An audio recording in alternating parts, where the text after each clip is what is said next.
School of magic season 3 title. मैं तुम्हारे लिए अपने 18 सेंटीमीटर काट दूंगा। क्या ये जीव हमेशा से यहीं थे? मुझे ऐसा क्यों लग रहा है कि ये अचानक से प्रकट हो गए हैं? एडी ने आश्चर्य से पूछा। जब वे पहली बार हॉल में दाखिल हुए तब उन्हें इन डिमनों की उपस्थिति का पता नहीं चला। फिर भी यह स्पष्ट था कि वे नार्की और सैरबरी उनके लिए आए थे। युद्ध के बाद हैलिस सैरबरी गायब हो गए। उन्हें इस बात का कोई आइडिया नहीं था कि ये जीव यह जानकर पीछे हट गए थे कि उनके पास टीम के खिलाफ कोई मौका नहीं है या वे अपने अगले प्रयास की तैयारी कर रहे थे। अब इस बारे में ज्यादा चिंता न करें। मुझे लगता है कि हम सही रास्ते पर जा रहे हैं। वे हंटर कुत्ते फिरौन के सबसे वफादार सर्वेंट है। अगर वे हैलिस सैरबरी इस जगह की रखवाली कर रहे हैं तो इसका मतलब है कि हम फिरौन के ताबूत के करीब पहुंच रहे हैं, श्रीव ने कहा।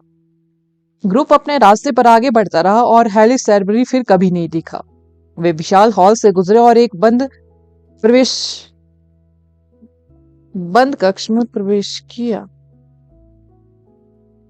यह कक्ष बेहद बड़ा था। यहाँ जगह स्पष्ट रूप से छोटी थी। केवल कक्ष के अंदर बैठे लोग ही देख सकते थे कि यह कितना बड़ा था। कक्ष त्रिकोणीय था, लेकिन इसकी गुंबददार छत के 4 किनारे टॉप पर जुड़े हुए थे और सबसे निचले बिंदु किनारों के आसपास थे। छत का सबसे निचला बिंदु जमीन से लगभग 5 मीटर ऊपर था। आसान शब्दों में कक्ष पूरी तरह से एक पिरामिड के अंदर जैसा दिखता था, लेकिन आदर्श जानता था कि यह विशाल पिरामिड के अंदर केवल एक सीमित स्थान था। कक्ष का सबसे ऊंचा स्थान जमीन से लगभग 400 मीटर की ऊंचाई पर था। आहन ने अपना सिर उठाया और उसे घूर कर देखा। उसने कहा, पिरामिड के टॉप से लगभग 400 मीटर की दूरी है। क्या यह कैंटन टावर की ऊंचाई के आसपास नहीं है? मुझे याद है कि इसकी ऊंचाई लगभग 454 मीटर थी। इसका मतलब यह नहीं है कि कक्ष उस क्षेत्र के आकार का है जिसे हम कैंटन टावर के टॉप से 45 डिग्री नीचे देखने पर देख सकते हैं। पिरामिड के लिए यह लगभग 50 डिग्री है, इसलिए कमरे की लंबाई 1 किलोमीटर से ज्यादा है। प्राचीन मिस्रवासी कितने असाधारण थे, जरा सोचो। बीजिंग, शंघाई और ग्वांगझोउ में एक घर के लिए 1 वर्ग मीटर आसानी से 100,000 वर्ग मीटर की सीमा में होता है। यह कक्ष कम से कम 10 लाख वर्ग मीटर का आकार है। इसे खरीदने के लिए जरूरी पैसे एक पूरी सेना को ट्रेन करने के लिए काफी हैं, आदर्श ने कहा। कब्रिस्तान में 1 वर्ग मीटर की जगह एक सामान्य घर की तुलना में बेहद अधिक महंगी है। आदर्श, तुम इसे सही से नहीं गिन रहे हो। आहन ने उसे सही किया। तुम दोनों क्या कह रहे हो? क्या तुमने वहां टंगा हुआ ताबूत नहीं देखा? कुणाल ने सख्त नजर से टोकते हुए कहा। आलीशान कक्ष खाली था। वहां केवल एक हंट्समैन मकड़ी थी, जिसका सिर सुनहरा और शरीर चांदी का था और वह सबसे ऊपर स्थित थी। अगर कोई उसे करीब से ना देखे तो उसे लगेगा कि यह कोई सजावट है। सच तो यह है कि मकड़ी को देखना बेहद ही डरावना था। यह ऐसा था जैसे किसी इंसान ने बिना किसी उम्मीद के कमरे में लाइट जलाई हो और छत के कोने में एक बेहद बड़ी मकड़ी दिखाई दे। मकड़ी बिना हिले डुले खड़ी रहती, लेकिन फिर भी ऐसा लगता है जैसे उसके सिर की आंखें आप पर ही टिकी हुई हो। हंट्समैन स्पाइडर हथेली के आकार की सामान्य मकड़ी से बेहद बड़ी थी। यह मम्मी के बेडरूम के रूप में यूज किए जाने वाले विशाल कक्ष के अनुपात के बिल्कुल उपयुक्त था। एक सामान्य हंट्समैन मकड़ी रेशम का उत्पादन नहीं कर सकती थी, लेकिन सुनहरे सिर और चांदी के शरीर वाली इस हंट्समैन मकड़ी के लिए ऐसा नहीं था। उसके फूले हुए पेट से रेशम के मोटे रेशे लटक रहे थे। संयोग हो या ना हो, उनके सिरे कक्ष के ठीक बीच में थे।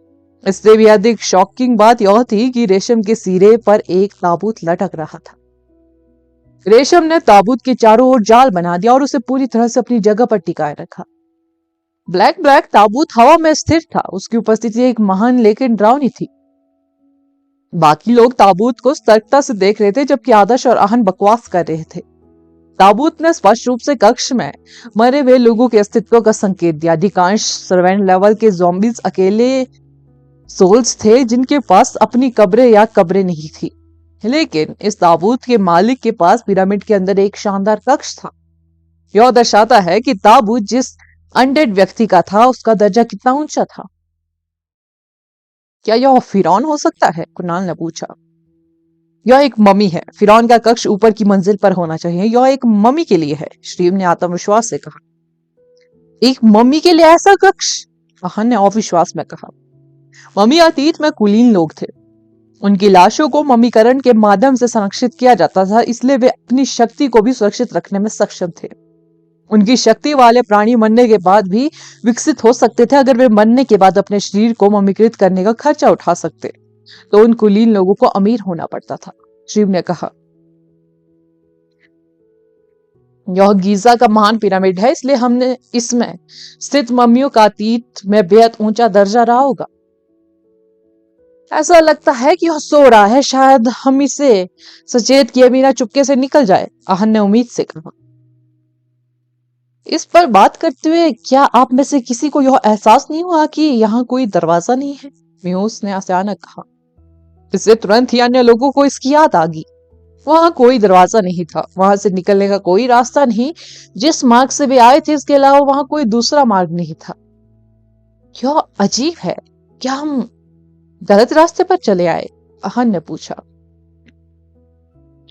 हम सही दिशा में जा रहे हैं। मम्मियों के कक्ष आमतौर पर फिरौन के कक्ष से पहले होते हैं। हमें अभी तक बाहर निकलने का रास्ता नहीं मिला।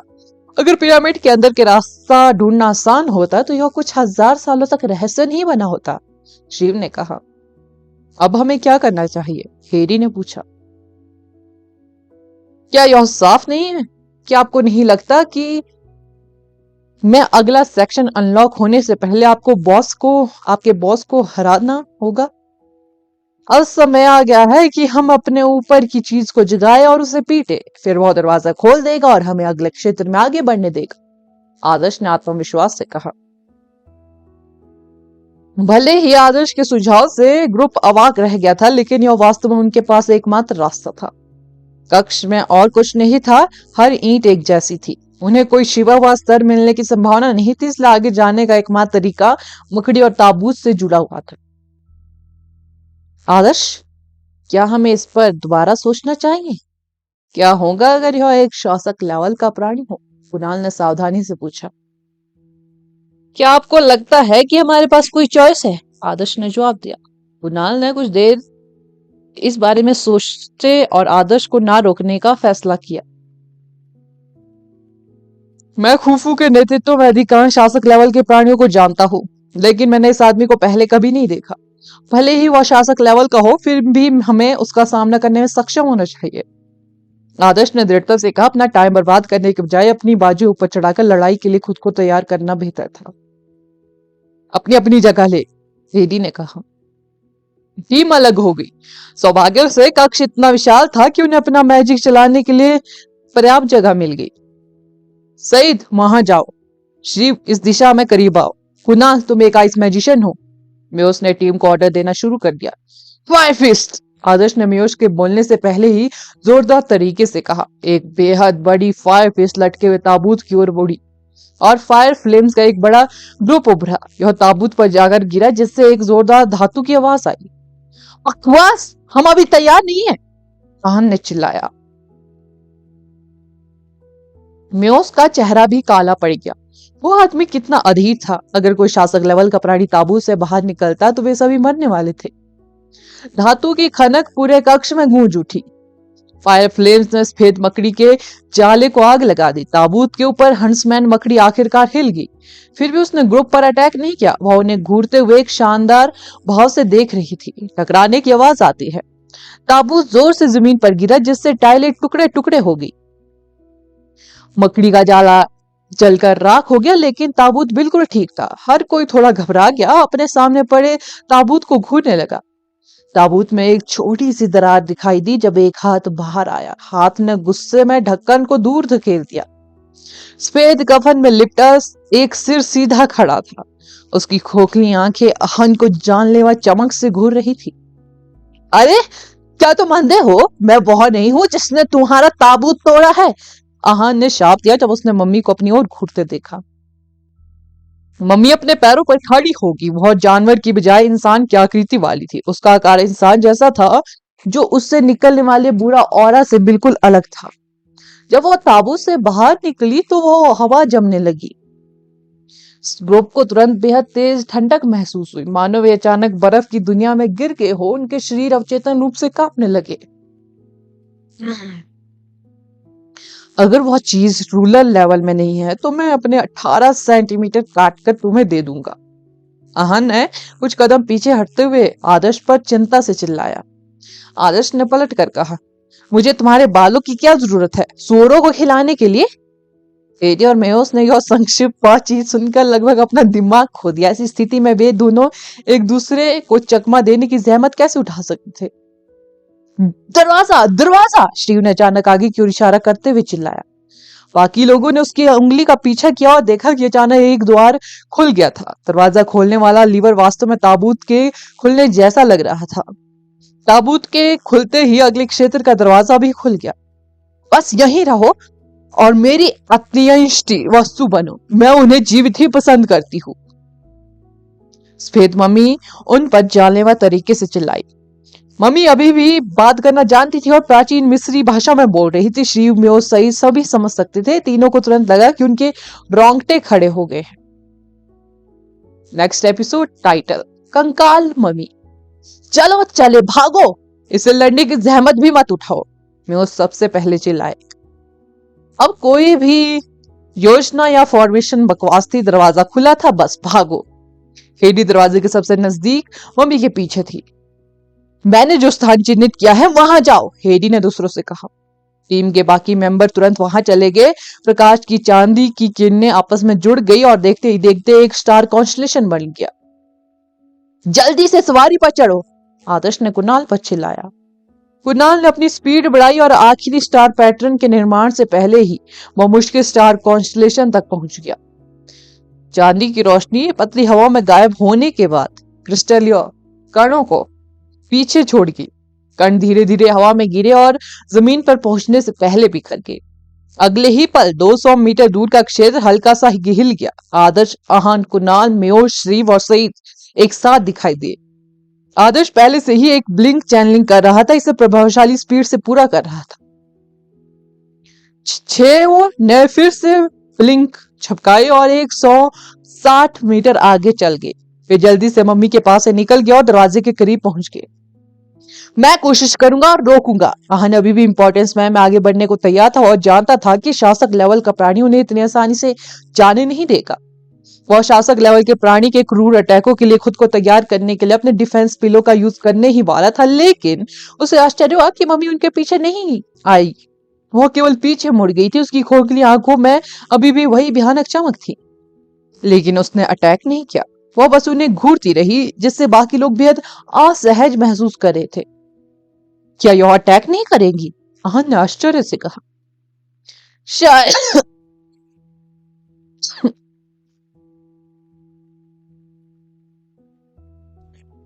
शायद यह पूरी तरीके से जागा नहीं है, इसे भूल जाओ, बस भागो, आदर्श ने कहा। आहन ने एक पल के लिए इस बारे में सोचा। एक सामान्य व्यक्ति का दिमाग ब्लिंक के लिए जागने के बाद कुछ मिनटों के लिए खाली रहता है। मम्मी शायद कुछ हजार सालों से सो रही होंगी। अगर उसका दिमाग खाली हो जाता है तो यह समझ में आता है। यहाँ तक कि उसके द्वारा कहे गए शब्दों का प्रश्न है, तो शायद वह नींद में ही बातें कर रहा था। सफेद कफन में लिपटी मम्मी ने उन्हें नहीं रोका। उसने आदर्श और बाकी लोगों को एक अंधेरे भाव के साथ दरवाजे की ओर भागते हुए देखा। ग्रुप मम्मी से और भी दूर चला गया और खुले स्थान से होकर निकल गया। कुणाल ने सुरक्षा एहतियात के तौर पर जल्दी से पीछे की ओर देखा और पाया कि रूरल लेवल की मम्मी अभी भी उसी प्लेस पर थी। ऐसा लग रहा था वह किसी चीज का वेट कर रही थी। किसी भी तरह उसके चेहरे पर शांत भाव देखकर उसे यकीन नहीं हुआ कि वे उससे बच निकलने में कामयाब हो गए हैं। दरवाजा उन्हें एक अंधेरे स्थान में ले गया। रास्ता ज्यादा लंबा नहीं था। 1 मिनट या उससे ज्यादा टाइम तक उस पर दौड़ने के बाद वह मुड़ने लगे। क्या इसने हमारा पीछा किया? मैं उस अविश्वास में बोले। नहीं, यह आश्चर्यजनक है। यह क्या है? ग्रुप अभी भी रूरल लेवल की मम्मी के बारे में चिंता कर रहा था। जब वे सभी मार्ग के अंत तक पहुंचकर रुक गए, उन्होंने उत्सुकता से अपने चारों ओर देखा। एक और कक्ष। इस कक्ष का लेआउट पहले जैसा ही था। सभी नवचेतन रूप से इसके सेंटर पॉइंट की ओर देखा। वे एक खुले ताबूत को देखकर डर गए, जिसके बगल में एक सफेद मम्मी खड़ी थी। सौभाग्य से यह कोई और लूपिंग स्पेस नहीं था। कमरा अलग था। वहां कफन में लिपटी मम्मी का कोई निशान नहीं। उन्होंने कमरे के सेंटर में केवल हड्डियों का ढेर देखा। जब वे उसके करीब पहुंचे तो उन्हें रियलाइज हुआ कि हड्डियों का ढेर असल में इंसानी खोपड़ियों का बना था। सफेद खोपड़ियां और उनकी खाली खोपड़ियां का भयानक नजारा देखकर सभी के रोंगटे खड़े हो गए। खोपड़ियां एक पहाड़ी पर इकट्ठी कर दी गई और उसके ऊपर एक और ताबूत रखा हुआ था। ताबूत सफेद हड्डियों से बना था, एक सिंहासन की तरह, जिसे एक निर्देशासक ने उन लोगों की हड्डियों से बनाया था जो उसके अधीन होने को तैयार नहीं थे। एक और मम्मी? म्यूस ने पूछा। ऐसा लगता है कि अलग अलग मम्मियों के शौक भी अलग अलग होते हैं, आदर्श ने कहा। कमरे का लेआउट पिछले कमरे जैसा ही था, लेकिन जगह थोड़ी छोटी थी। पिछले कमरे की तरह ही इसमें भी कोई दरवाजा नहीं था बाहर जाने के लिए, इसमें सिर्फ ताबूत ही था। मुझे मत बताना कि वो फिर से एक और शासक लेवल का प्राणी है, कुणाल ने विरोध किया। हम देखेंगे, आदर्श ने अपने सीधे दृष्टिकोण के साथ रहने का फैसला किया। वही मुक्का, वही धधकती फ्लेम्स जो हवा में जलता हुआ निशान छोड़ते हुए ताबूत पर गिरती है। खोपड़ियों का पहाड़ तेजी से ढह गया। ताबूत जमीन पर बिखरी खोपड़ियों पर गिर गया। अब उसे जोरदार दस्तक सुनाई दी। उसका ढक्कन उड़ गया और अंदर से हड्डियों के कवच में एक सिरहीन मम्मी बाहर कूद पड़ी। बिना सिर वाली मम्मी? अहन ने आश्चर्य से कहा। सिरविहीन मम्मी ने लापरवाही से पास में पड़ी एक खोपड़ी उठाई और उसे अपनी गर्दन पर रख लिया। हालांकि मम्मी ने तुरंत खोपड़ी को फाड़ दिया जैसे कि वह बेहद छोटी हो। खोपड़ी से घृणा करते हुए मम्मी ने उसे फेंक दिया और उसके आकार के हिसाब से एक और खोपड़ी लगा दी। उसके शरीर से एक अजीब नीली चमक निकल रही थी। जब खोपड़ी उसके शरीर से जुड़ी तो वह अजीब चमक तुरंत उसके नए सिर में प्रभावित हुई और फिर उसकी खोखली आंखों में चमकने लगी। क्या यह एक दीपक है जो एक बल्ब की तरह खोपड़ियों को खुद से जोड़ रहा है? आहन ने अचानक कहा। इसका ऑरा पहले वाला जितना ही खतरनाक है, कुणाल ने चतुराई से देखा। लेकिन मुझे लगता है कि वो हमारी खोपड़ियों को अपने संग्रह में जोड़ने की रुचि रखता है, आदर्श ने कहा। दरवाजा खुला है, देखो दरवाजा फिर से खुला है, जो हमारे ठीक सामने है, शिव ने अचानक कहा। ताबूत खुलने पर दरवाजा खुलता है। आदर्श की नजर में उलझन थी। क्या यह ज्यादा समझदारी नहीं होगी कि जब मम्मी का वध किया जाए तो दरवाजा खोला जाए? इन कमरों को इतने अजीब तरीके से क्यों डिजाइन किया गया था? क्या हम इसका मुकाबला करेंगे या नहीं? मेरी हम जब भाग सकते हैं तो लड़ना क्यों है? पहले की तरह ग्रुप ने मम्मी से दूरी बनाने के लिए ब्लिंक का यूज किया। पिछले शासक लेवल की मम्मी के विपरीत कंकाल मम्मी में एक उग्र स्वभाव और महान शक्ति थी। वह उनका पीछा करती रही, उन्हें कमरे से बाहर नहीं जाना देना चाहती थी। सौभाग्य से यह कोई शासक लेवल का प्राणी नहीं था। ग्रुप कमरे से भागने में सफल रहा जबकि आहन ने उसे रोक लिया। जब ग्रुप दरवाजे से बाहर निकला तो कंकाल मम्मी उसके करीब खड़ी थी और उन्हें घूर रही थी। उसे उन सभी के सिर काटने की इच्छा हो रही थी, फिर भी वो अपने कमरे से बाहर निकलने की हिम्मत नहीं कर पा रही थी। क्या तुमको नहीं लगता कि इन मम्मियों को धोखा देना बेहद आसान है? आहन ने आश्चर्य व्यक्त किया। कुछ ठीक नहीं लग रहा, हेडी ने सहमति जताई। नेक्स्ट एपिसोड टाइटल, राक्षस बालक की कब्र। गलियारे से बाहर आने के बाद जब उन्होंने अपने आप को पिछले कमरों के समान ही एक अन्य कमरे में पाया तो सभी के चेहरे पर अजीब से भाव थे। दूसरा, फिर कोई रास्ता नहीं है। क्या किसी को कोई ताबूत दिख रहा है? पहली नजर में कमरा खाली लग रहा था। उन्हें हवा में लटका हुआ कोई ताबूत नहीं दिखा। आदर्श ने आखिरकार उसे ढूंढ लिया। वह पहले से ही जमीन पर था। यह एक साधारण मम्मी का ताबूत था। अब इसे खोलने की बारी मेरी है। आहन यह देखकर और भी साहसी हो गया कि मम्मिया कितनी सरल चित्त थी। आहन जब पास गया तो उन्होंने देखा कि ताबूत कितना अजीब था। इसे एक प्राचीन अविनाशी बेल से बांधा गया था। आहन ने इस बारे में ज्यादा नहीं सोचा। धीरे धीरे अपनी हथेली पर लाइट मैजिक इकट्ठा किया। लाइट मैजिक उसकी कलाई तक फैल गया और एक सुनहरा मूठ बन गया। यह आगे बढ़कर एक अर्धचंद्राकार ब्लेड में बदल गया। आहन ने ताबूत के चारों ओर लिपटी बेल पर अटैक किया। इससे बेल पर एक उथला छोटा सा घाव हो गया। यह बेहद टफ है। आहन को आश्चर्य और जब वह बेल को आधे में काटने में असफल रहा। आहन ने फिर से कृपाण घुमाया। इस बार उसने ब्लेड की क्षति को बढ़ाने के लिए अधिक ऊर्जा खर्च की। इस वार से बेल पर गहरा घाव हो गया। आहन ने मोटे तौर पर अनुमान लगाया कि बेल को काटने के लिए 7 या 8 अटैक करने और पड़ेंगे। क्या तुम यह कर सकते हो? कुणाल ने पूछा जब उसने आहन को बेल काटने के लिए संघर्ष करते देखा। यह बेहद मुश्किल है। अरे यह क्या हो रहा है? यह वापस कैसे उग गया? आहन ने आश्चर्य से कहा। आहन ने बड़ी मेहनत से बेल पर जो घाव किए थे वे अपने आप ठीक हो गए। उसने जल्दी से अपनी अटैक स्पीड बढ़ा दी और बेल पर लगातार अटैक किया, लेकिन अंत में बेल पूरी तरह से ठीक हो गई। मुझे विश्वास नहीं होता। आहन नाराज था। यहाँ तक कि एक बेल भी उसके साथ खिलवाड़ करने की कोशिश कर रही थी। अब समय आ चुका था कि वह दिखाए कि उसके पास क्या है। आहन, इसे काटना बंद करो, श्रीव ने चिंतित चेहरे के साथ कहा। क्यों? हमें यहां से जाने के लिए इसे खोलना होगा, आहन ने बोला। श्रीव ने एक किताब पकड़ी हुई थी और कहा, हम इस आदमी से पंगा नहीं ले सकते। उसे अभी अभी रियलाइज हुआ था कि वह छोटा ताबूत किसका है। सचमुच बाकी 2 ममियां बेहद मूर्ख थी, आहन ने कहा। एक प्राचीन अभिलेख में लिखा था कि खुफू एक बार एक राक्षस बच्चे से मिला था जब वह छोटा था। राक्षस बच्चे ने लगभग उसकी जान ले ली थी। राक्षस बच्चे को मारने के लिए उसे बेहद प्रयास करने पड़े, लेकिन फिर भी वह अभी भी उससे डरता था। उसने किसी के कैप ऑफ वुड होप से एक अमर बेल लाने के लिए कहा ताकि डीमन बच्चे की अविनाशी लाश को एक छोटे से ताबूत में बंद कर सके। यह वही राक्षसी बच्चा था जिससे खुफू ने कुछ शक्तिशाली अनडेड मैजिक सीखे। इसलिए उसके शासन को कभी चुनौती नहीं मिली। जिस बेल को आप काटने की कोशिश कर रहे हैं वो अमर बेल है और ताबूत पर निशान वही है जो अभिलेखों में खींचे गए थे। खुफू हमेशा डीमन बच्चे से डरता था, फिर भी वह उसे अपने अधीनस्थ में बदलने की कोशिश करता था। राक्षस बच्चा कुछ हजारों सालों से इस पिरामिड में है। अगर यह वास्तव में मरा हुआ हो गया तो इसमें बेहद शक्ति होती। हाँ, यह हम सभी को मार डालेगा, श्रीव ने कहा। इसकी सतह अस्पष्ट आरेखों और शब्दों से भरी हुई थी।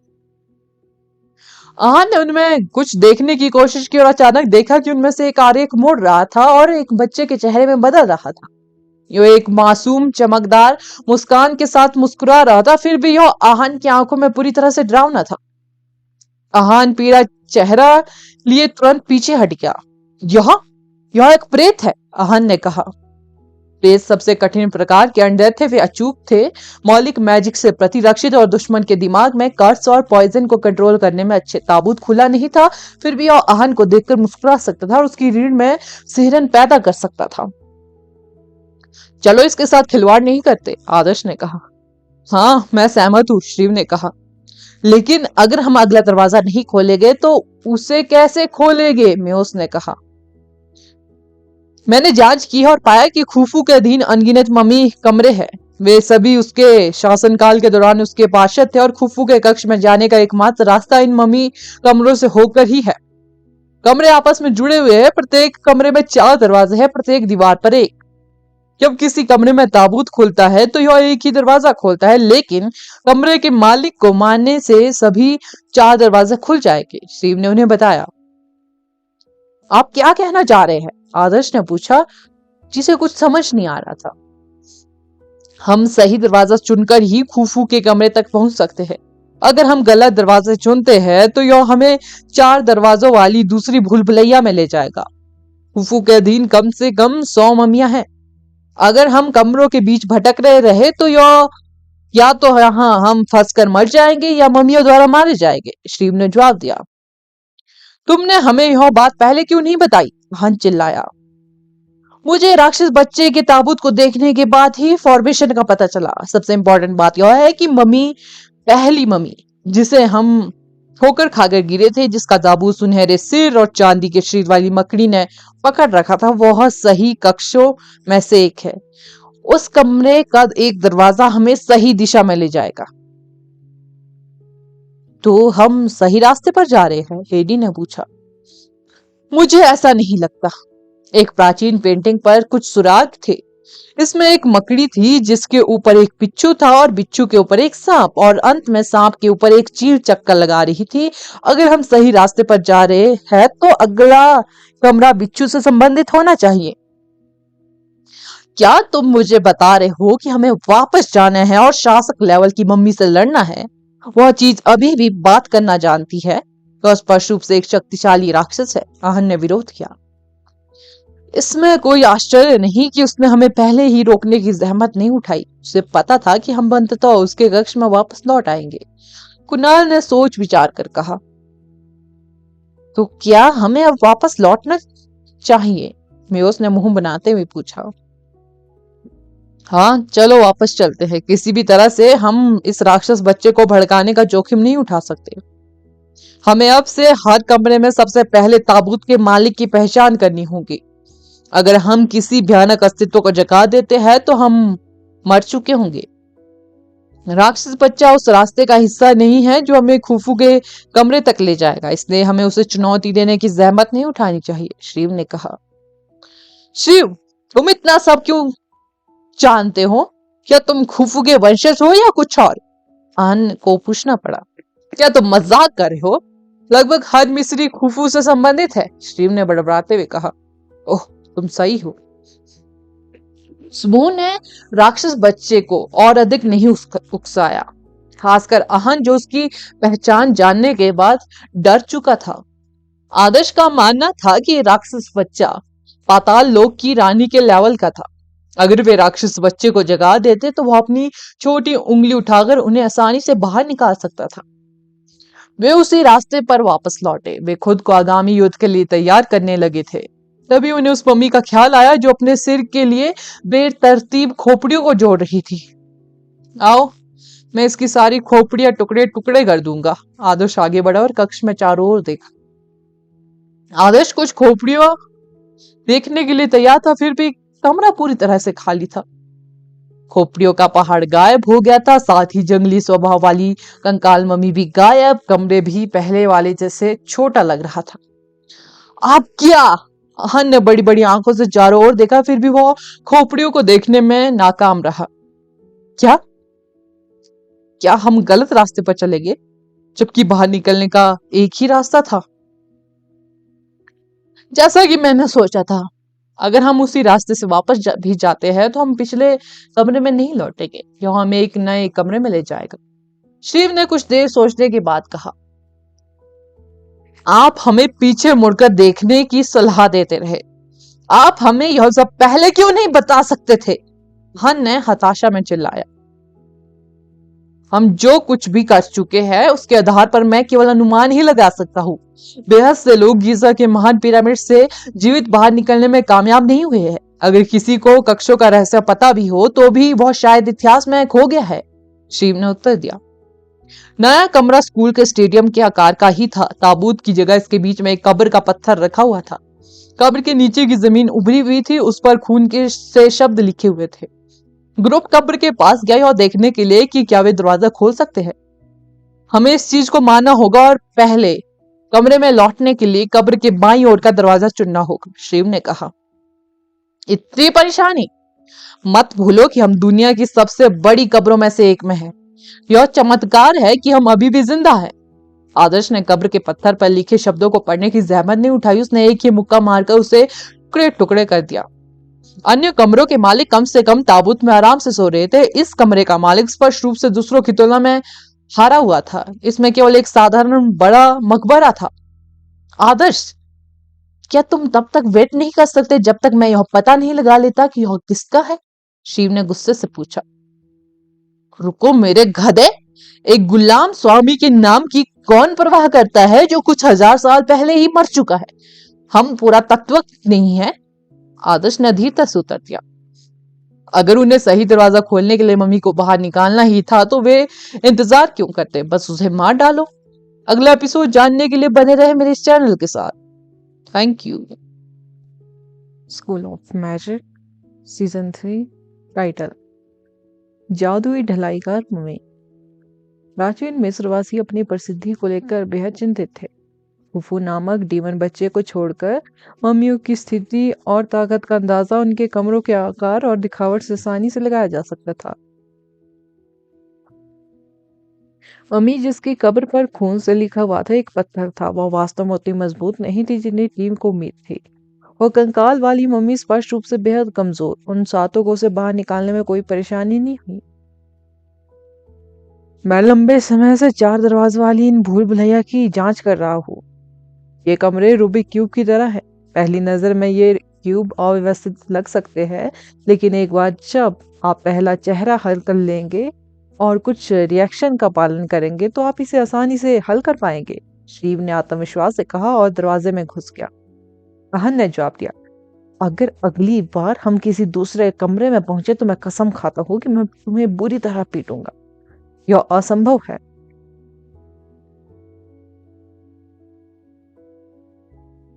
शिव ने कहा। ग्रुप अंततः एक कमरे में पहुंच गया। विशाल कमरे का आकार पिरामिड जैसा था। एक भयानक हंट्समैन मकड़ी टॉप पर वेट कर रही थी और हीरे के आकार के एक गेट से जड़ा एक ताबूत जमीन पर था। ढक्कन खुला हुआ था और उसके बगल में एक मम्मी खड़ी थी जो एक सफेद कफन में लिपटी हुई, जो लगभग एक इंसान की तरह दिख रही थी। इसकी ठंडी आंखों में उपहास का बहाव था क्योंकि वह आदर्श और अन्य लोगों को उसके कमरे में लौटने के बाद घूर रही थी। यह वास्तव में हमारा वेट कर रही है। मेयोस थोड़ा डरा हुआ था, खासकर जब उसने देखा कि मम्मी उन्हें घूर रही है। ऐसा लग रहा था जैसे वो उन्हें तब से देख रही थी जब से वे कमरे से बाहर निकले थे। उन्होंने जो किया था वो उसकी नजर में बिल्कुल बेवकूफी थी। यह खूफू के शासनकाल के दौरान 8 सलाहकारों में से एक होनी चाहिए। इसे हंट्समैन स्पाइडर को पालतू बीस्ट के रूप में रखना अच्छा लगता था। वह उन लोगों को मकड़ियों को खिलाता था जो उसकी अवहेलना करते थे, लेकिन मुझे नहीं लगता था कि यह हंट्समैन स्पाइडर के मरने के बाद भी उसे पालेगा। श्री बड़बड़ाया, क्या हम वास्तव में इसके खिलाफ खड़े होने वाले हैं? हेडी ने चिंतित होकर पूछा। मम्मी के पास एक मजबूत शासक लेवल का ऑरा था। अटैक करने से पहले ही उसकी उपस्थिति डराने वाली थी। ऑरा उनकी चैनलिंग स्पीड से ज्यादा प्रभावित होने वाला था। चलो छोड़ो, एक बार जब हम इससे लड़ेंगे तो पता चल जाएगा। मैंने अभी तक किसी रूरल लेवल के बीच से लड़ाई नहीं की है। मैं इसे पहली बार की तरह खुशी खुशी लूंगा, आदर्श ने रूरल लेवल की मम्मी के पास निडरता से जाकर कहा। आदर्श ने पहले भी रूरल लेवल के पीस्टों से लड़ाई की थी, लेकिन उसने कभी भी अपनी ताकत से किसी के खिलाफ लड़ाई नहीं लड़ी थी। हर रूरल लेवल का बीस्ट अविश्वसनीय रूप से शक्तिशाली था। वे संभावित रूप से एक सुपर मैजिशियन को भी एक सेकंड में मार सकते थे। आदर्श एक रूरल लेवल के बीस्ट को चुनौती देने के लिए बेहद साहसी था, जबकि वह पहले एक एडवांस मैजिशियन था। तुम पहले अटैक नहीं करोगे, मैं कोई दया नहीं दिखाऊंगा। आदर्श ने स्टार कॉन्स्टलेशन का निर्माण शुरू कर दिया जब उसने देखा कि मम्मी उसे घूर रही थी। आदर्श ने तुरंत अपने फायर एलिमेंट का यूज किया। 3 सोल ग्रेड फ्लेम्स ने उसके ऊपर 30 मीटर से ज्यादा चौड़ी एक धधकती आग का गोला बनाया। आदर्श ने इसे सीधे मम्मी पर ऐसे फेंका जैसे हरक्यूलिस दुश्मन पर एक बड़ा पत्थर फेंक रहा हो। आग का गोला दहाड़ता हुआ आगे बढ़ा। उसकी तेज रोशनी ने पूरे कमरे को लाल रंग में रंग दिया। सलाहकार मम्मी ने बचने की कोशिश नहीं की। जब आग का गोला उनसे 10 मीटर से भी कम दूरी पर था तो उन्होंने अचानक अपना दाहिना हाथ आगे बढ़ाया। मम्मी के सामने अचानक एक समुद्री नीला चाप के आकार का अवरोध दिखाई दिया। अवरोध से टकराते ही आग का गोला बुझ गया। सिर्फ 2 सेकंड में 3 सोल ग्रेड फ्लेम्स का आग का गोला भाप में बदल गया। घुमावदार अवरोध से लपटें पूरी तरह बुझ गई। क्या यह वाटर स्पिल नहीं है? आहन चौंका। यह वाटर कर्टेन से थोड़ा डिफरेंट था, फिर भी यह स्पष्ट रूप से मम्मी ने एक स्पिल डाला था, एक एडवांस वाटर स्पिल। आदर्श हार मानने को तैयार नहीं था। उसने अपनी फ्लेम्स हवा में बिखेर दी और जो आग के पंखों में बदल गई। उसने अपना हाथ आगे बढ़ाया और मम्मी पर आग के पंख फेंके। मम्मी इस बार स्थिर नहीं खड़ी थी। उसके चारों ओर एक नीली धुंध घनी हो चुकी थी। अपनी धुंधली उपस्थिति के बावजूद वह किसी तरह एक कॉन्स्टलेशन जैसा दिख रहा था। पहले के बाद धुंध के कुछ और आवरण दिखाई दिए। अंतों वे मिलकर एक विशाल धुंध बन गए जिसने एक बेहद बड़े क्षेत्र को कवर कर लिया। हे भगवान सावधान! महान अचानक चिल्लाया। यह क्या है? आदर्श शौक रह गया। विशाल पानी जैसी धुंध ने नीली रोशनी पैदा की, हवा में और धुंधले धब्बे दिखाई दिए और मम्मी के पीछे की जगह भर दी। कहीं से एक तेज गड़गड़ाहट आई जो झरने जैसी लग रही थी। लेकिन सवाल यह था कि यहाँ झरना क्यों था?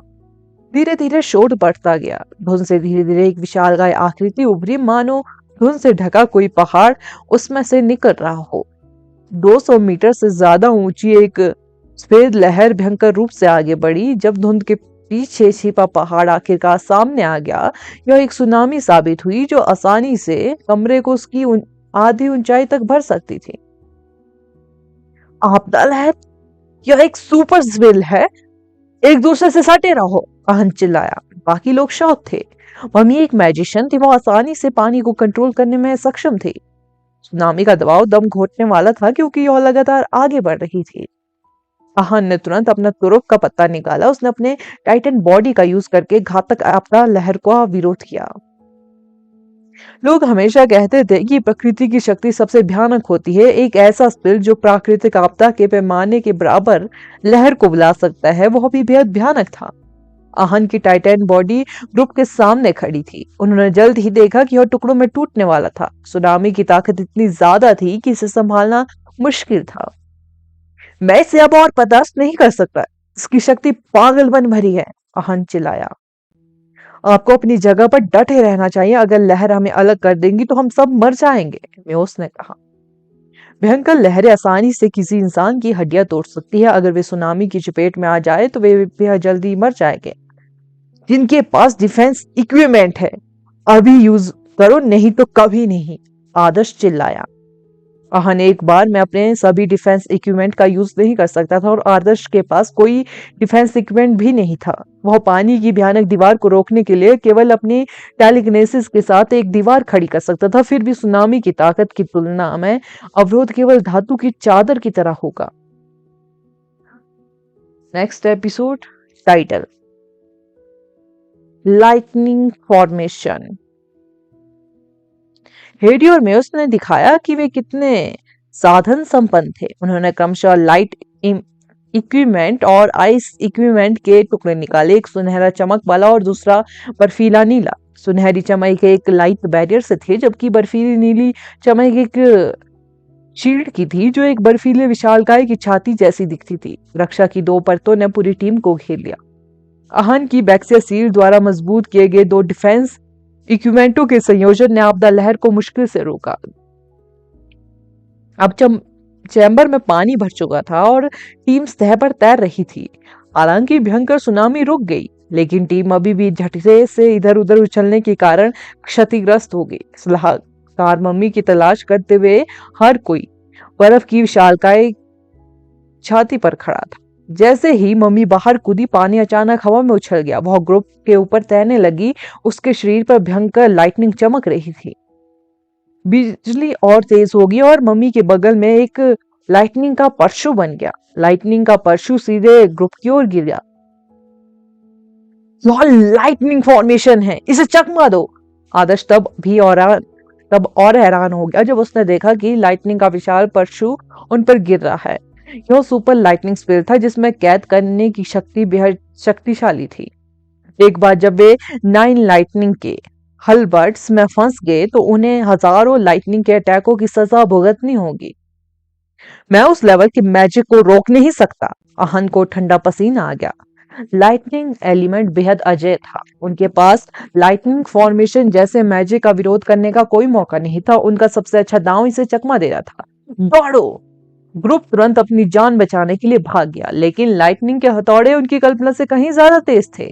जमीन पर गिरते हुए हर लाइटनिंग के हथौड़े ने एक बड़ा अवरोध खड़ा कर दिया। लाइटनिंग पनिशमेंट ने एक बेहद बड़ा क्षेत्र कवर किया। सातों ने पहले कुछ लाइटनिंग हॉलबर्ट्स को चकमा देने की पूरी कोशिश की, लेकिन 7वें और 8वें लाइटनिंग भाले ने उनके रास्ते को बंद कर दिया। 9वां लाइटनिंग भाला लाइटनिंग पनिशमेंट फॉर्मेशन का आखिरी टुकड़ा था। लाइटनिंग के भालों ने लाइटनिंग पनिशमेंट फॉर्मेशन को एक्टिवेट कर दिया, जो जल्द ही अनगिनत लाइटनिंग के अटैकों के रूप में नीचे उतरा, जिससे उसके भीतर फंसे 7 लोगों के चेहरों पर डर छा गया।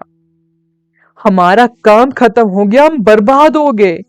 वे लाइटनिंग फॉर्मेशन पनिशमेंट में फंस चुके थे। उनके पास इसकी अवधि के अंत तक इससे मुक्त होने का कोई मौका नहीं। प्रॉब्लम यह थी कि लाइटनिंग के झटके जल्द ही उन्हें राख में बदल देंगे। प्रलयकारी लहर ने पहले ही उनकी आधी सुरक्षा व्यवस्था को खत्म कर दिया था। लाइटनिंग आ रही है, म्यूस चिल्लाए।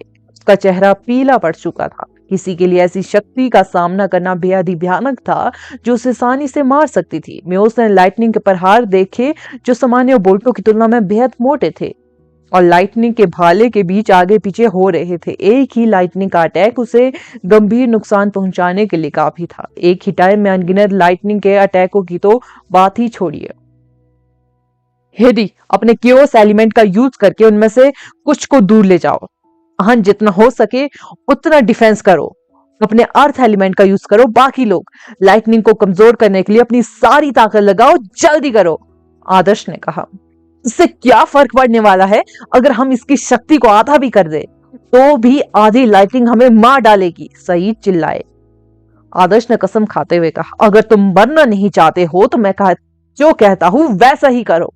अन्य लोगों ने तुरंत ऑर्डर का पालन किया, क्योंकि उनके पास कोई बेहतर विचार नहीं था। इसलिए उन्होंने आदर्श की बात सुनना उचित समझा। आदर्श ने बोहें सिकोड़ते हुए हैंड ऑफ साइलेंट थंडर निकाल दिया। साइलेंट थंडर का हैंड अन्य एलिमेंटों को लाइटनिंग एलिमेंट में बदल सकता है, लेकिन यह किसी स्पिल की ऊर्जा की मात्रा को कम नहीं कर सकता। यदि स्पिल पहले से ही लाइटनिंग स्पिल था तो साइलेंट थंडर का हाथ कामोबश बेकार था। आदर्श ने इसे केवल दूसरों की रक्षा के लिए निकाला था। यह सुपर स्पिल संभवतः हर किसी को मार सकता था सिवाय उसके। लाइटनिंग के अटैक बेहद घातक थे। मम्मी जाहिर तौर पर एक अनुभवी सुपर मैजिशियन थी, एक सच्ची सुपर मैजिशियन, वाणी के विपरीत। आदर्श लाइटनिंग के अटैकों को झेलने की योजना बना रहा था। उसका लाइटनिंग प्रतिरोध दूसरों की तुलना में काफी मजबूत था। वह दूसरों को राख में तब्दील होते देखने के बजाय अपने राक्षसी शरीर की सीमा को चुनौती देना पसंद करेगा। आदर्श को नहीं लगता था कि उसका पूरा शरीर पूरे सुपर लाइटनिंग स्पेल को सहन कर सकता है, इसलिए उसने दूसरों से कहा कि वे लाइटनिंग के अटैकों को जितना हो सके उतना कमजोर कर दे, जबकि वह बाकी लोगों का सामना करेगा। योस भमर, हेडी ने सबसे शक्तिशाली क्योस एलिमेंट जो वह कर सकती थी यूज किया। भमर धीरे धीरे घूम रहा था। जब भयानक लाइटनिंग उस पर गिर रही थी तो उसकी स्पीड बढ़ रही थी। हेडी को लगा कि उसका क्योस एलिमेंट लाइटनिंग के मैजिक की काफी मात्रा को अवशोषित कर सकता है, लेकिन क्योस भमर कुछ ही सेकंड में अपनी सीमा तक पहुंच गया। आहन ने वेनिस रिंग सहित अपने सभी डिफेंस इक्विपमेंट भी निकाल लिए। भगवान की मोहर के आशीर्वाद से उसका अर्थ एलिमेंट बड़ा था। वैक्सील द्वारा और मजबूत किए जाने पर इसकी रक्षा शासक लेवल के प्राणी का अटैक रोकने के लिए काफी मजबूत थी। हालांकि वह ग्रुप को आपदा तरंग से बचाने के बाद थोड़ा थक चुका था। उसे लाइटनिंग पनिशमेंट फॉर्मेशन का विरोध करने में कठिनाई हो रही थी। राहत की बात यह थी कि अर्थ एलिमेंट लाइटनिंग एलिमेंट की कमजोरी थी, नहीं तो आहन द्वारा बुलाई गई चट्टाने डीमन ज्यादा समय तक टिक नहीं पाती। म्योस की रक्षा भी काफी शानदार थी। परिस्थितियों के अनुसार अनडेड एलिमेंट उतने प्रभावी नहीं थे। वे जिस भी अनडेड को बुलाते लाइटनिंग की वजह से टुकड़े टुकड़े हो जाते। डायमंड रियल्म्स, म्योस ने एक अर्थ एलिमेंट डिफेंस इक्विपमेंट निकाला। हीरे का निर्माण तब हुआ जब उन्हें बेहद ज्यादा गर्मी और दबाव में अपग्रेड किया गया। म्योस का अर्थ एलिमेंट की कल्टीवेशन काफी प्रभावशाली थी। ग्रुप के चारों ओर जमीन से हीरे का एक गुच्छा फूट पड़ा और एक साथ मिलकर ग्रुप को घेरने वाला एक बड़ा क्रिस्टल बन गया। आइस बाउंड, कुणाल ने क्रिस्टल के बाहरी हिस्से पर तेज बर्फ लगातार स्पिल को थोड़ा बदल दिया, मानो वह मजबूत सुरक्षा पर कवच की एक परत चढ़ा रहा हो। हमने अपनी तरफ से पूरी कोशिश की है, लेकिन मुझे डर है कि यह लाइटनिंग को रोकने के लिए कहीं से भी काफी नहीं है। आखिरकार यह एक सुपर स्पिल है, म्योस ने असहाय होकर कहा। रक्षा तो मजबूत लग रही थी, लेकिन लाइटनिंग का अस्थिर प्रहार ही भयानक लग रहा था। बाकी सब मुझ पर छोड़ दो, आदर्श ने घोषणा की। लाइटनिंग के झटके ग्रुप पर गिरे। सबसे बाहरी परत पर क्योस एलिमेंट तुरंत ढह गया, लेकिन लाइटनिंग के झटके उससे पूरी तरह अप्रभावित रहे। लाइटनिंग के अटैकों ने जल्द ही वाटर शील्ड, लाइटनिंग शील्ड और अर्थ एलिमेंट के कवच को नष्ट कर दिया, जो अपनी उत्कृष्ट रक्षा क्षमताओं के लिए जाने जाते थे। जैसे कि पागल गैंडों की भगदड़ कुछ साधारण लकड़ियों की बाड़ों को तोड़ रही हो, या ऐसे टूट रहे थे। नेक्स्ट एपिसोड टाइटल मम्मी को हराना। केवल मेयोस की रक्षा ही लाइटनिंग को कमजोर करने में कामयाब रही, क्योंकि उन्होंने स्पष्ट रूप से देखा कि जब यह हीरो पर गिरती है तो घनी लाइटनिंग काफी हद तक कम हो जाती है। हालांकि लाइटनिंग अभी भी उन्हें आसानी से मार सकती है। आदर्श हेडी चिंतित थी, मौत की गंध उसकी नाक में भर चुकी थी। यहाँ आओ। आदर्श ने हैंड ऑफ साइलेंट थंडर को एक्टिवेट किया। इसने एक विशाल हथेली को बुलाया जो बाकी टीम को कवर करने के लिए विस्तारित हुई। जैसे ही लाइटनिंग मेयोस और हेडी को मारने वाली थी, हैंड ऑफ थंडर साइलेंट ने इसे तुरंत आदर्श की ओर मोड़ दिया। लाइटनिंग मैजिशियन की कल्टीवेशन जितनी अधिक होगी, उनके पास लाइटनिंग प्रतिरोध उतना ही अधिक होगा। इसके अलावा कुछ विशेष सोल ग्रेड सीड्स एक मैजिशियन के लिए लाइटनिंग रेजिस्ट को और बढ़ा सकते हैं। लाइटनिंग टायरेंट इसका एक बेहतरीन एग्जाम्पल है, जो लाइटनिंग रेजिस्टेंस को बेहद बढ़ावा देता है। इसके अलावा आदर्श के डीमन मास ने जो आदर्श को अतिरिक्त डिफेंस प्रदान किया। आदर्श को वेस्ट लेक में पहली बार lightning super spell lightning punishment formation देखने की याद आई। ब्लैक स्नेक एक विशाल लाइटनिंग पनिशमेंट फॉर्मेशन में फंस चुका था, जिसे कई सुपर मैजिशियनों ने मिलकर बनाया था। आदर्श तब शॉक रह गया जब उसने ब्लैक स्नेक पर भयानक लाइटनिंग गिरते हुए देखी। भले ही जिस लाइटनिंग पनिशमेंट फॉर्मेशन में वह फंसा हुआ था, वह वेस्ट लेक में मौजूद विशाल लाइटनिंग पनिशमेंट फॉर्मेशन के करीब भी नहीं थी, लेकिन अब उसकी बारी थी उसकी यातना सहने की। आदर्श के सिर में तेज भिनभिनाहट की आवाजें गूंजने लगी। लाइटनिंग गिरने से उसकी त्वचा फट गई, जबकि उसकी धमनियां और नसें सदमे से फट गई। उसने जो लाइटनिंग अवशोषित की वह उसके लिए बेहद ज्यादा बोझ थी। ऐसा लगा जैसे वे उसकी त्वचा और मांस के आसपास उसकी सारी हड्डियां देख सकते थे। आदर्श! हेडी चिल्लाई। वह डर चुकी थी। मौत उनके बेहद करीब थी और भले ही लाइटनिंग उस पर नहीं पड़ रही थी, लेकिन वो आदर्श के चेहरे पर दर्द महसूस कर सकती थी। यह जल्द ही खत्म होने वाला है। यह खत्म होने वाला है, धीरज रखो, आहन ने कहा। लाइटनिंग पनिशमेंट फॉर्मेशन आखिरकार कमजोर पड़ गई। हालांकि आदर्श लाइटनिंग के बेतरतीब स्ट्राइक से ढका हुआ था, फिर भी वह एक टुकड़े में था। उसका मांस मजबूत दिख रहा था, जैसे कि उसे अभी अभी अपग्रेड किया गया हो। लाइटनिंग पनिशमेंट फॉर्मेशन शक्तिशाली थी, लेकिन यह हमेशा के लिए नहीं रह सकती थी। आदर्श द्वारा लाइटनिंग के अटैकों को अवशोषित करने के बाद लाइटनिंग के भाले अंततः नष्ट हो गए। दूसरों ने लाइटनिंग के अटैकों को कमजोर होते देखा, फिर आदर्श को देखा जिसके चेहरे पर एक भयानक भाव था।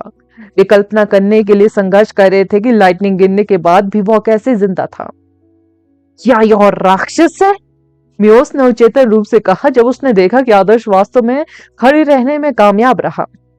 एडी भी आदर्श को बड़ी बड़ी आंखों से घूर रही थी। वह पहले ही उसकी मौत पर शोक जताने के लिए श्रद्धांजलि लेकर आ चुकी थी। तुम 1000 साल से भी बूढ़े कमीने, मेरी लाइटनिंग का एक टुकड़ा ले लो, आदर्श ने चिल्लाते हुए कहा। उस लाइटनिंग पर कंट्रोल कर लिया जिसे उसने अवशोषित कर लिया था। उसने मम्मी को पकड़ लिया और अपनी उंगलियों से एक बेहद बड़ा लाइटनिंग का पंजा निकाल लिया। लाइटनिंग क्लॉस मम्मी के पास गया और उसे कसकर पकड़ लिया। आदर्श ने लाइटनिंग क्लॉ से एडवाइजर मम्मी को सुरक्षित करने के बाद अपनी लाइटनिंग को वास्तव में छोड़ना शुरू कर दिया। उसके शीर से एक भयानक चमक निकली, क्योंकि लाइटनिंग उसकी सहनशक्ति से कहीं ज्यादा तेजी से बाहर निकली। लाइटनिंग स्ट्राइक्स के पंजे से ज्यादा मोटे थे, जो मम्मी पर जमकर अटैक कर रहे थे। मम्मी को उम्मीद नहीं थी कि वे अभी भी जीवित होंगे। ना ही उसने सोचा था कि कोई उसकी लाइटनिंग को अवशोषित कर सकता है और उसे वापस फेंक सकता है। उसने जो बचाव जल्दी से स्थापित किया, उसके पास भेदने वाले हमले का विरोध करने का कोई मौका नहीं। मम्मी के पास प्रभावशाली कल्टीवेशन हो सकती थी, लेकिन उसका रेजिस्टेंस आदर्श के मुकाबले कहीं भी नहीं था। सबसे इंपॉर्टेंट बात यह है कि मम्मी एक मैजिशियन थी। उसका मांस एक सामान्य शासक लेवल के प्राणी की तुलना में काफी कमजोर था। आदर्श के जवाबी अटैक ने न केवल उसे चौंका दिया, बल्कि उसे जमीन पर गिरा दिया। तुम किसका इंतजार कर रहे हो? क्या तुम इसे फिर से एक और सुपर स्पेल डालने दोगे? इसे नष्ट करो, आदर्श चिल्लाया। बाकी लोग सदमे से बाहर आए। आदर्श का पलटवार बेहद ही चौंकाने वाला था, जिससे वे शौक रह गए थे। लेकिन सभी जानते थे कि अगर उन्होंने मम्मी को एक और सुपर स्पेल डालने दिया तो वे दफन वस्तुओं में बदल जाएंगे। मम्मी पर कई प्रकार के कैद करने वाले स्पिलों का यूज किया गया, जिससे उसे सांस लेने का मौका भी नहीं मिला। छत पर मौजूद हंट्समैन मकड़ी ने गुस्से से चीख मारी। वह अब और खड़ी होकर अपने मालिक को पीटते हुए नहीं देख सकती थी। वह अपने मालिक की मदद करने के लिए छत से नीचे कूद गई।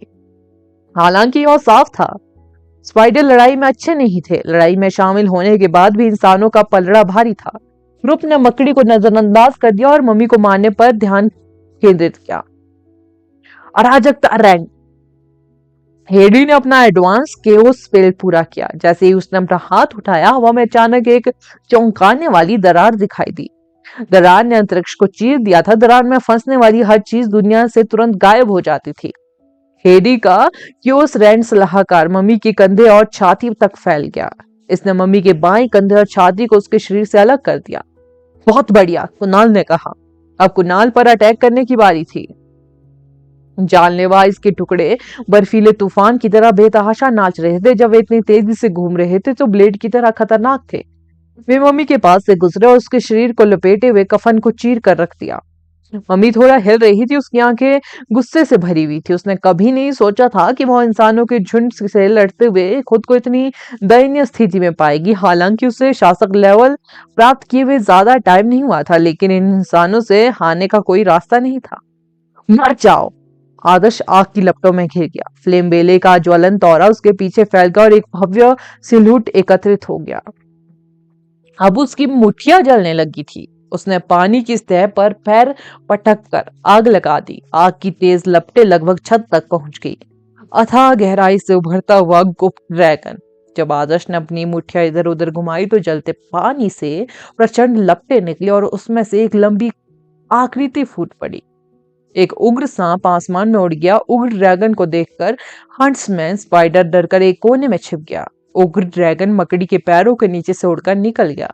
जब वह मम्मी के पास पहुंचा तो वह अब सिर्फ एक सांप नहीं था, बल्कि एक क्रोधित उग्र ड्रैगन था। फायर फ्लेम्स मम्मी पर टूट पड़ी। जब वह विस्फोट हुआ तो उसके मांस के पास ड्रैगन द्वारा छोड़ी गई भयानक ऊर्जा का सामना करने का मौका नहीं था। आग की फ्लेम्स ने उसके घावों को जला दिया। उसका सड़ा हुआ मांस आग की फ्लेम्स के लिए बेहद कमजोर था, खासकर तब जब उसका बचाव टूट गया। फायर फ्लेम्स ने उसके मांस को तेजी से खा लिया और पीछे केवल उसकी मजबूत हड्डियों को छोड़ा।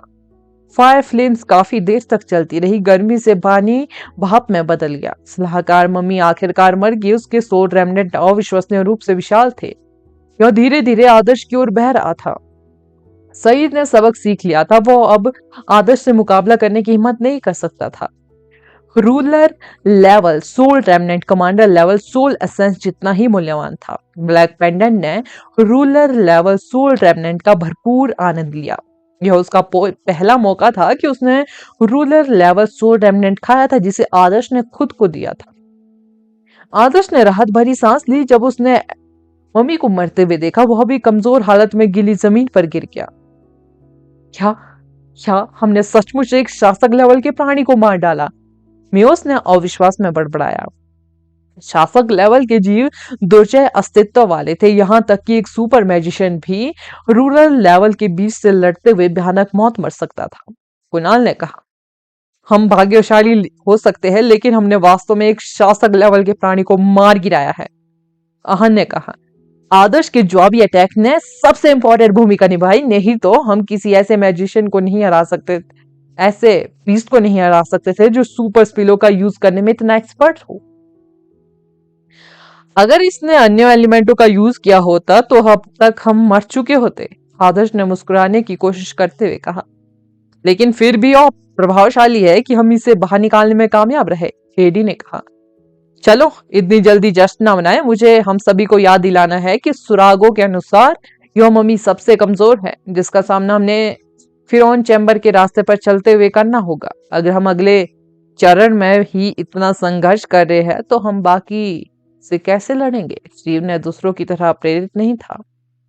मम्मी उनकी कल्पना से कहीं ज्यादा ताकतवर थी और कल्पना करना काफी कठिन था कि उनके बाकी प्रतिद्वंदी कितने कठिन होने वाले थे। म्योस ने कहा, हमें गर्व होना चाहिए कि हम इतनी दूर आ सके। तो आप कह रहे हैं कि हमें बाहर निकलने का रास्ता ढूंढ लेना चाहिए और यह जगह को छोड़ देना चाहिए?